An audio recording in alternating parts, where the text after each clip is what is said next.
keep people oppressed. Mm-hmm. Oh, 100. If you are so engaged in your day-to-day that you can't 100. find the time to be engaged in your family life, that's a problem. But we become so complacent, right? And distracted by our social media and all these various other things and the latest Kim Kardashian photo and all this other kind of stuff going on, right? That we don't take a moment to take that personal inventory like we were talking about in the podcast Luxuriate and talking about the self-care. We don't take that moment to take that personal inventory and look and say, this is not right. This is not the way I should be living. Right.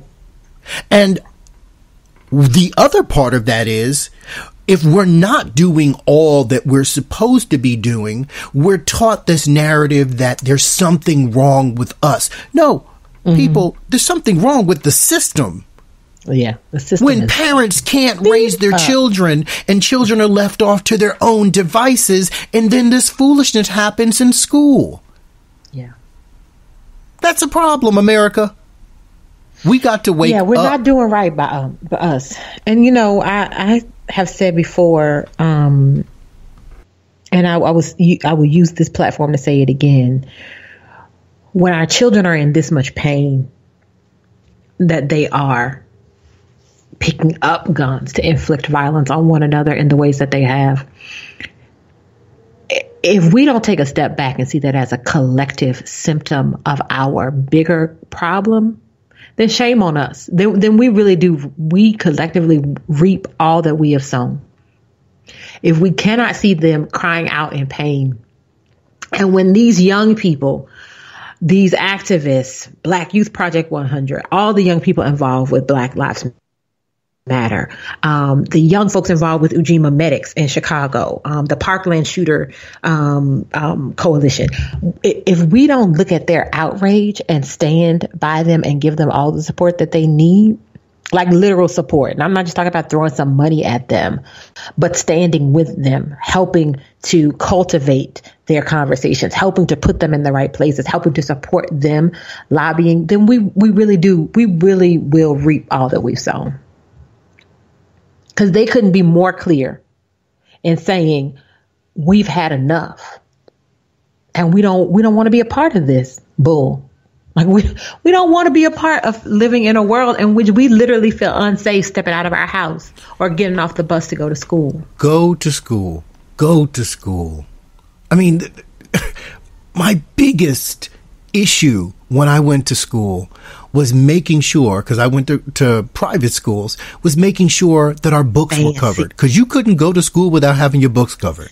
You gotta have that book covered. You know what I'm talking about. Do you remember the excitement of coming home on that first day of school and like, well, let me get these book covers together? What's your book cover look like? You got to get those book covers. And you know, we used to do the ones that stick, like you use it in the kitchen, the stuff that you put, contact almost like wallpaper. Contact paper is what it's right, called. The contact paper. That's it. Well, baby, when my mother discovered, like Christopher Columbus, she discovered this. When my mother discovered that slip on, slip off, or you could slip it in and save a little money because you could use it from year to year. I'll never forget my mother said, now I need you to take care of these book covers so we can use them again next year. Indeed. But that was my issue. When I went to high school, I went to a Catholic military academy. My big issue was making sure my shoes were shined and my belt buckle was shined for morning inspection. That was what brought me anxiety. Do you guys have any Brasso? I need to shine my belt buckle. Right? There was not a day when I went to school that I was ever concerned that someone brought a gun, a knife. Someone was upset because they got expelled. Someone was upset because someone was sleeping with someone's girlfriend, or someone took something out of someone's locker. There was not a day that I had that fear. I never feared for my safety. And I need people to get this. If you've never feared for your safety going to school, and now you have children that are fearing for their safety every single day, and you don't see that as being a problem, you just see it as being perhaps the sign of the times or the way, quote, millennials are today, then I need you to understand what you are saying about your world. And if you're okay with that, to your point, you collectively reap what you sow.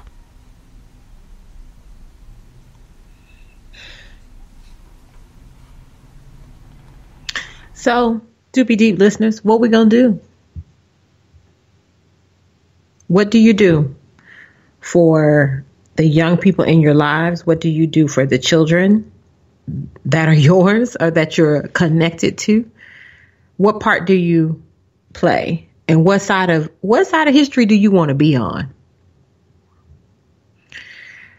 I think we are living in a time, and I've been saying this, if there's any listeners of mine that's been a student in my class since probably around 2013, maybe, yeah, at least I can say, at least since 2013. You heard me say this at the end of the semester, and I'll say it here.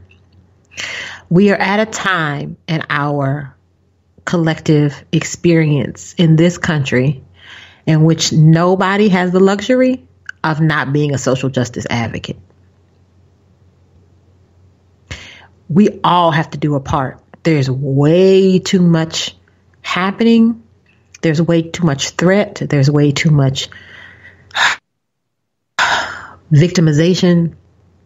There's way too much violence. There's way too much stripping of rights. There's way too much abuse of humanity that's happening across all different kinds of communities and spaces and places in our lives for us not to have some responsibility. So the question is, what do you do? What's your part to play?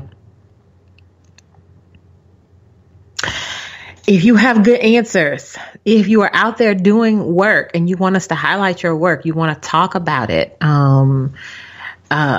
tweet us, contact us. We would love to hear from you. We want to continue this conversation. Unfortunately, I don't feel like this will be the first and only time we'll visit this idea and this topic, Tomas. But if there are things that we can do to use this platform to elevate your voice, to champion for your cause, we here at Dupee Deeps are way, way, way, way, way happy and willing to do so. You got anything else you want to say before we wrap up, Tomas? Nope. You done. You're gonna need a margarita after this. Hashtag put a pin in it. I am done. Yeah. I am done. No, we got to do better. We've got to do better as a collective, you know? We've got to get back to coalition building. We've got to get back to recognizing the real issues. We've got to stop this demonization of your neighbor, right?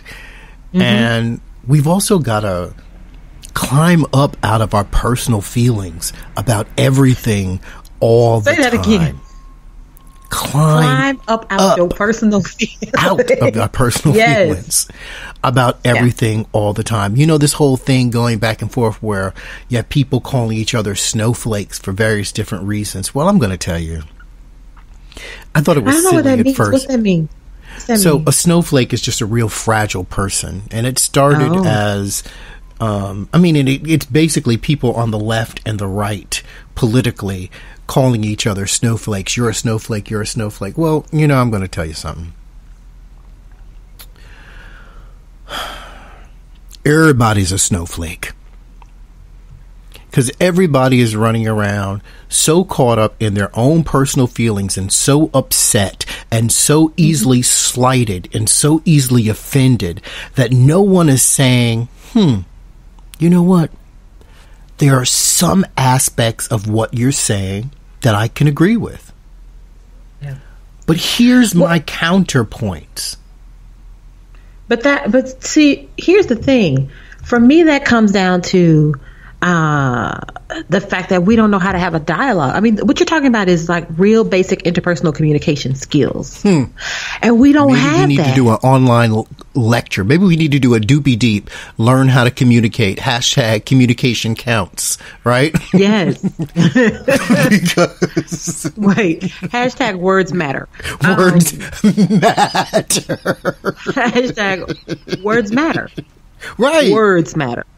And I think we have a fundamental deficit. And again, you know, my paying job is as a university professor, and I teach young people. I teach undergrads. I teach masters. I teach doctoral students. I teach people that range in age from 19 to early 30s. And there are challenges in their capacity to articulate their viewpoint, present it in a non-defensive manner, in a clear manner, and hear someone else's viewpoint and then return to theirs for consideration.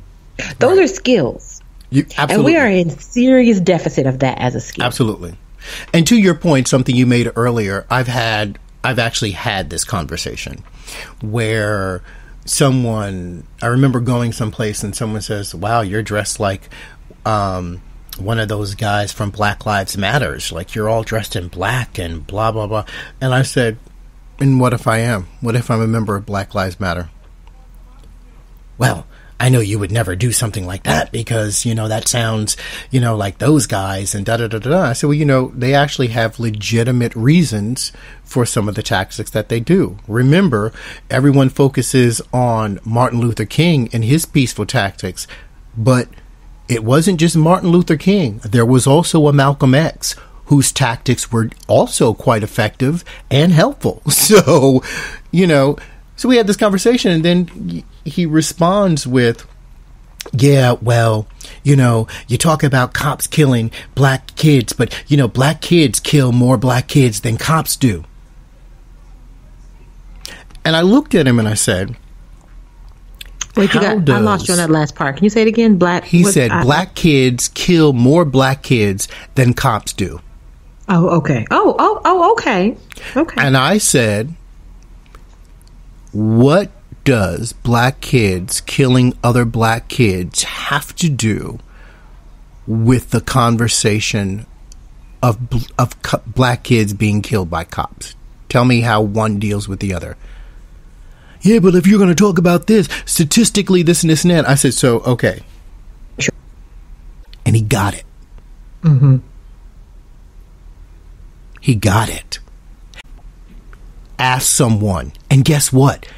I'm not the person to ask because even though I'm black, I don't have that experience, have never had that experience, and don't understand what that level of victimization and oppression is all about. So don't just run up on a black man and ask him, what's it like to be targeted? Because I don't know. But I do know people you can ask. If you really want to have this conversation. If you really want to know. But if you want to sit there and play the statistical game, we could play that game all day long. I guarantee you'd lose. Right? I'm going to end on a sad note that I literally just found this out. Did you know that a young black girl was killed in Birmingham, Alabama at school just yesterday? I did. I didn't want to bring it up in the context of what we were talking about, but yeah, I saw that. Just yesterday. Yeah. And somebody, you know, made the point that just because she was the only victim doesn't mean that she shouldn't be acknowledged. Right. We got to do better, people. I'm sorry if I brought you down on your Friday afternoon, but sometimes we just got to get real. And this is too big of an issue and too big. We got to go deep. We got to go Dupee Deep. Sometimes that's what we do. And sometimes that is heavy and ugly, but I'm committed to this conversation. A lovely weekend. I hope this engages you in some critical conversations and